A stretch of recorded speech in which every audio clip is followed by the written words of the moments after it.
자, 이번 시간 식물과 에너지 첫 번째 시간입니다. 원래 첫 번째 부분이 광합성인데요.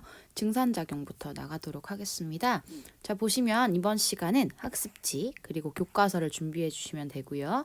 그리고 이제 하나 설명할 게 뭐냐면요, 여러분. 우리 온라인에서는 이론을 배우고요. 그리고 나중에 등교를 일주일 뒤에 등교를 했을 때는 실험을 하는 형태로 식물과 에너지 단원을 진행하고자 합니다. 자, 그래서 학습지는 요 학습지 준비를 해주시고요. 그 다음에 교과서는 134페이지 펴주시면 되겠습니다. 134페이지입니다.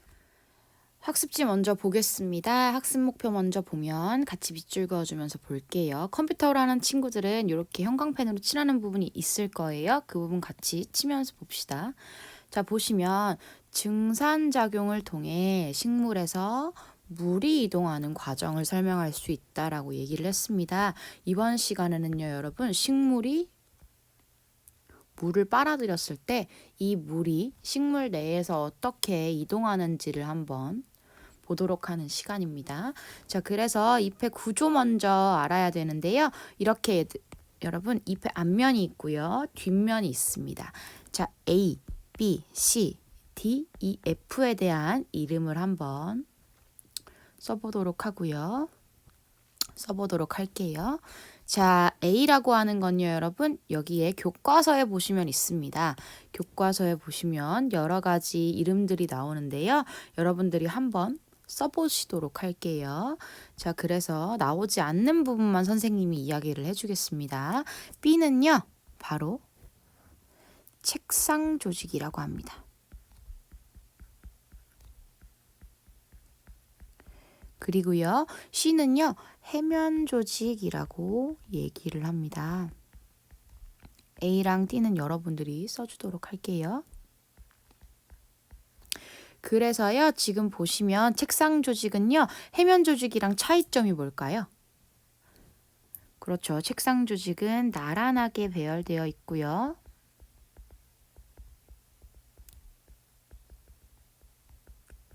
책상처럼 따닥따닥 나란하게 붙어 있다라고 해서 책상 조직이라 하고요. 해면 조직은요, 여러분, 해면은 이렇게 막 스펀지밥 아시죠? 스펀지밥처럼 이렇게 구멍 뽕뽕뽕뽕 이렇게 나 있는 걸 해면이라고 얘기를 하는데, 요 해면은 여러분 듬성듬성하게 배열되어 있다.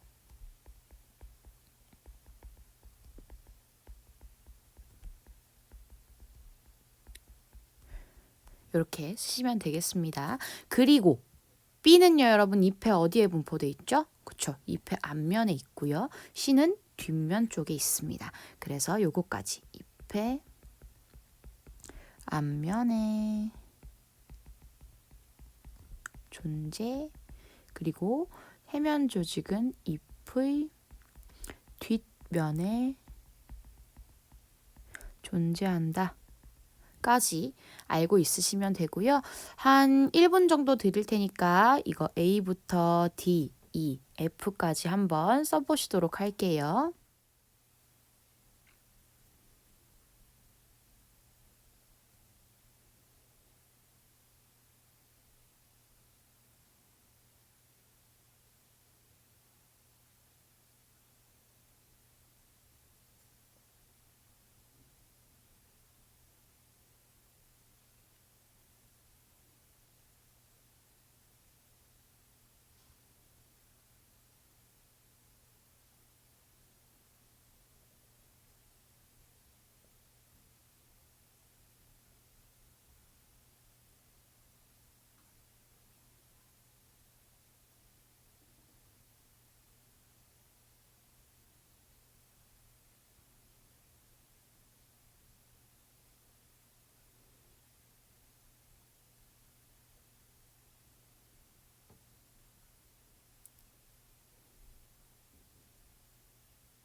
자, 보겠습니다. A는 표피라고 이야기를 하고요.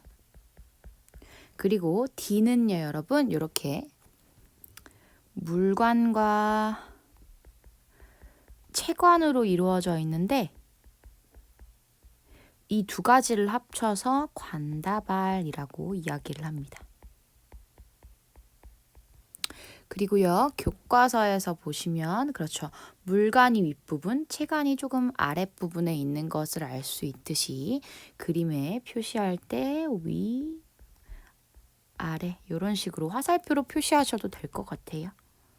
이렇게 아니면 글자로 쓰셔도 됩니다. 이렇게 위, 아래 이렇게 써주시면 됩니다. 그 다음 이는 뭘까요? 그렇죠. 여러분 2에다가 별표 쳐주시고요. 이번 시간에 가장 중요한 구조 중에 하나입니다. 2라고 하는 것은 바로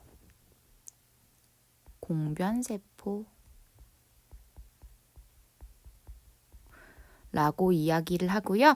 F는 바로 공변세포 두 개 사이에 위치하는 기공이라고 이야기를 합니다. 자, 교과서에서 나오는 정보들을 한번 써볼 텐데요. 여기 표피라고 하는 것은 그냥 여러분 껍질입니다. 잎의 구조 중 껍질에 해당하는 부분이고요. 그리고 여러분 물과는 뭐가 흐르는 걸까요? 그쵸? 물이 흐르는 관. 여러 가지 물질들이 흐르긴 하지만 주로 물이 흐르고요.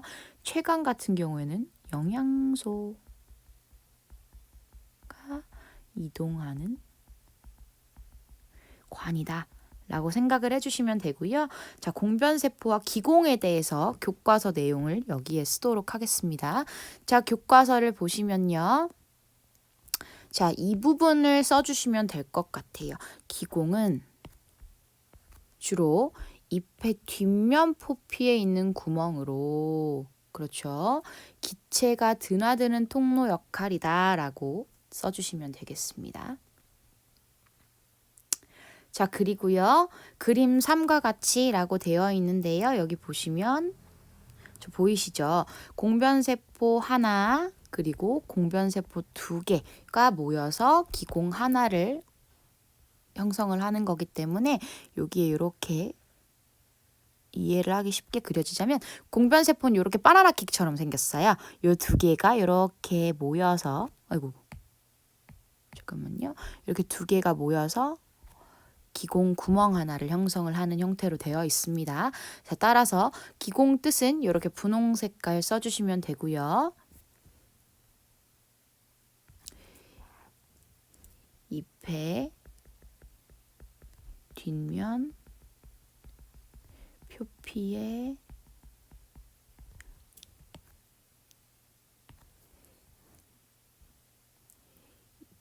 주로 있다라고 써주세요. 주로 있는 구멍으로 이렇게 써주시면 되고요. 기체가 드나드는 통로라고 써주시면 됩니다. 그리고 여러분 앞면에도 조금 있어요. 여러분들이 직접 나중에 실험을 할 때 직접 뜯어서 한번 관찰을 해볼 거예요. 자, 그리고 공변세포는요, 여러분 공변세포 두 개가 기공 한 개 형성이라고 써주시면 이렇게 잎의 구조가 끝나겠습니다. 자, 그리고 여기 1번 문제 한번 풀어볼게요. 엽록체를 가지고 있어 광합성이 일어나는 곳은? 이라고 물어봤습니다. 힌트를 드리자면요. 여러분 엽록체 들어봤죠? 이 엽록체는요. 색깔이 어떻게 되냐면 초록색이에요. 이 엽록체가요, 여러분 식물을 초록색을 띠게 하는 이파리를 초록색을 띠게 하는 역할인데 여기 보시면요, 그렇죠, 여러분 초록색을 띠는 애가 누가 있을까요? 요 A 초록색인가요? 아니죠. B는요? 그렇죠, 이렇게 점점점 박혀 있는 게 바로 엽록체입니다. 그렇죠, B는 엽록체가 있습니다. 그리고요, C는요? 그렇죠, 얘도 있고요. D는 그렇죠, 관이기 때문에 없습니다. E는요? 그렇죠, 공변세포이기 때문에 공변세포 보면 점점점 박혀 있죠. 그렇죠? 그리고 F는요? 그렇죠. 구멍이기 때문에 엽록체가 존재할 공간이 없습니다. 따라서 여기에 써주시면 되겠습니다.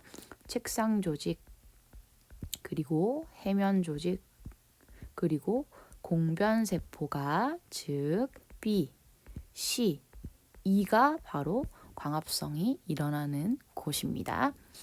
자, 그리고 잎의 앞면이 뒷면보다 더 진한 초록색을 띈다. 자, 잎의 앞면 앞면이 뒷면보다 더 진한 초록색을 띈다 라고 이야기를 했습니다. 그 이유가 무엇일까요? 힌트는 여기 있습니다. 요렇게랑 요렇게. 그리고 얘는 나란하게 듬성듬성하게 요렇게 있습니다. 그쵸? 구조적인 차이입니다. 책상 조직이에요, 여러분. 그쵸? 딱 보면 알겠죠? 책상 조직은 이렇게 빽빽하게 분포되어 있어요. 근데 해면 조직은 완전 듬성듬성해서 빈 공간이 있죠? 그래서 여기에 써주도록 하겠습니다. 앞면에 책상 조직이 더 빽빽하게 분포되어 있어서 라고 이야기를 할 수가 있겠고요. 자, 이번 시간은 이렇게 공부한 세포와 기공이 관여를 하는 증산작용에 대해서 한번 알아보는 시간을 본격적으로 가져보도록 하겠습니다. 자, 이제 학습지 다음 장 보도록 하겠습니다. 증산작용을 확실하게 들어가기 전에 영상 하나 보고 이 영상에 대한 내용을 채우시고요. 시작해 보도록 하겠습니다. 그런데요, 증산작용은 어떤 원리예요? 예, 증산작용도 잎의 숨구멍을 통해서 일어나는데요. 여러분들 같이 실험을 통해서 자세히 알아볼까요? 잎의 두 번째 기능, 증산작용에 대해 실험을 통해 알아보자. 잎의 증산작용 실험을 위해선 첫 번째, 빛이 잘 드는 나무의 나뭇잎을 투명한 비닐봉지로 싸서 외부의 공기가 들어오지 않도록 완전히 차단시킨다. 그리고 그 상태로 시간이 지난 후의 변화를 관찰한다. 과연 어떤 변화가 일어날까?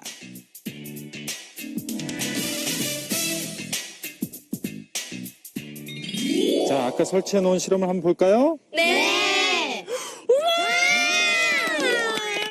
이게 어떤 작용을 통해서 일어났다고요? 증산작용이요!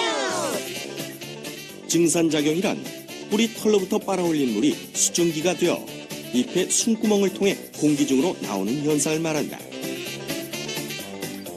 실험 결과 비닐봉지에 맺힌 수증기를 통해 잎에서 증산작용이 일어났음을 확인할 수 있다. 자, 우리 친구들 증산작용 잘 알겠어요? 네!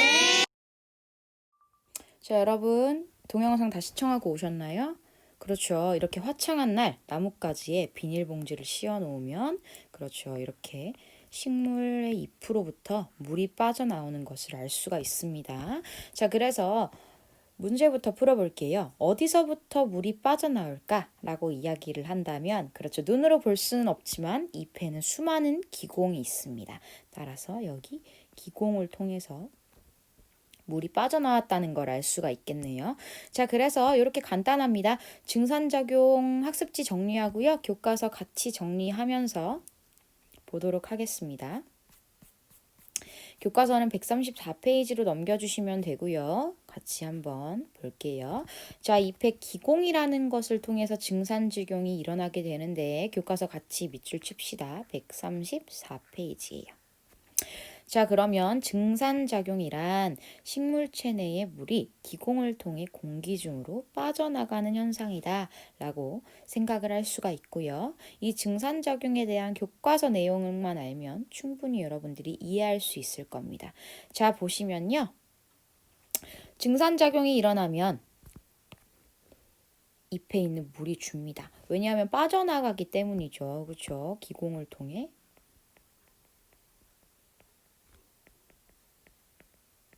물이 빠져나가기 때문에 당연히 줄게 됩니다.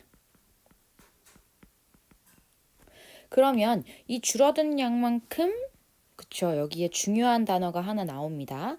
물관에서 물이 이동을 한다. 여러분 보세요. 이파리에 있는 물이 줄어들게 되니까 이 친구들은 물이 없어지면 안 돼요. 시들게 되겠죠. 그렇죠? 그래서 시들게 하지 않기 위해서 이 물을 공급을 합니다. 이 물이 이동하는 것이 어디에서 어디를 이동하냐면 그렇죠. 뿌리에서 흡수된 물이 잎까지 계속 올라가게 됩니다. 따라서 물의 이동은 그렇죠. 뿌리에서 입까지 가는구나를 알 수가 있습니다. 자, 따라서 증산작용은 그렇죠.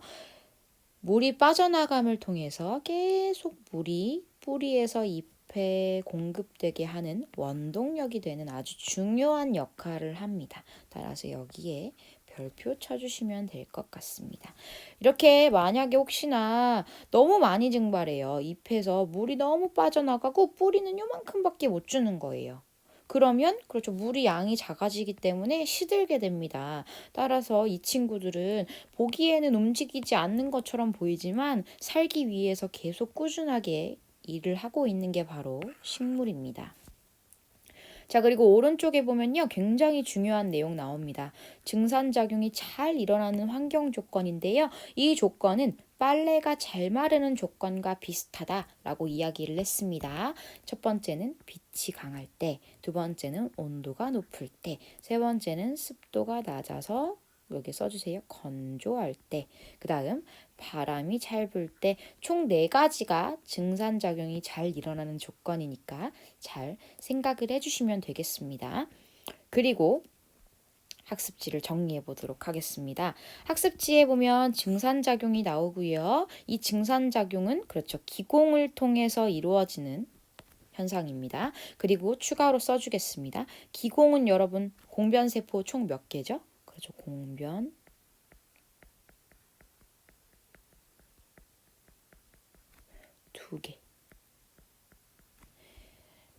2개로 이루어져 있는 구멍이고요. 그 다음에 이것이 물이 수증기가 되어 즉 증발되어서 나오는 현상이 바로 증산작용임을 알 수가 있습니다. 자, 그리고 기공이 열렸을 때랑 닫혔을 경우를 이렇게 그림으로 보여주고 있는데요. 어떨 때 활발할까요? 그렇죠. 이렇게 열려 있을 때가 더 활발하고요. 그렇죠. 주로 낮에 훨씬 더 활발함을 알 수가 있을 것입니다.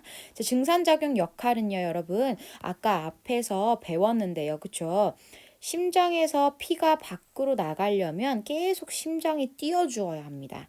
마찬가지로 이 부분을 정리해 주면 돼요. 증산작용의 역할은요, 여러분. 그렇죠? 물이 뿌리로부터 흡수될 수 있게 하는 원동력이라고 쓰시면 되겠습니다. 그 다음 첫 번째 볼게요. 이거는 교과서엔 안 나와요. 그래서 별표 한번 쳐주도록 할게요. 더울 때 바닥에 물 뿌리면 어떻게 되죠?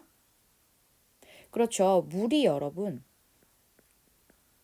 순식간에 수증기가 되면서 주변이 시원해지는 것을 느낄 수가 있습니다. 따라서 여름에 여러분 식물도 더워요. 이 식물도 온도가 올라가게 되면 그렇죠. 말라 죽게 되죠. 그런데 이 증산작용 때문에 식물의 온도를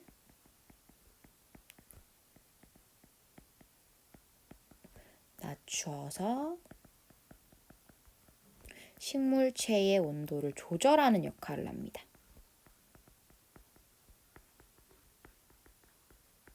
이렇게 써주시면 되겠습니다. 그 다음 증산작용이 활발하게 일어나려면 이 부분 여러분 있었죠?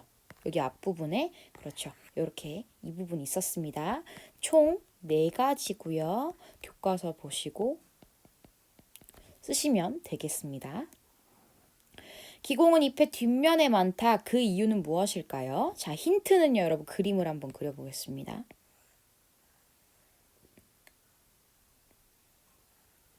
이게 뒤고요. 여기를 앞면이라고 쓸게요. 그리고 태양이 이렇게 비칩니다. 왜 뒷면에 있을까요? 힌트는 이 친구 때문입니다. 태양. 왜 그럴까요? 한번 생각해 보도록 할게요. 생각만 해보시고 선생님이랑 같이 쓰도록 할게요. 자, 여러분 보시면 교과서에도 봤어요. 보시면 잎에서 사용되거나 증산하는 물의 양이 훨씬 더 많으면 시든다 라고 이야기를 했어요. 이 부분이랑 연관된 거죠. 그쵸? 그래서 써줄게요. 앞면에 기공이 너무 많이 존재하면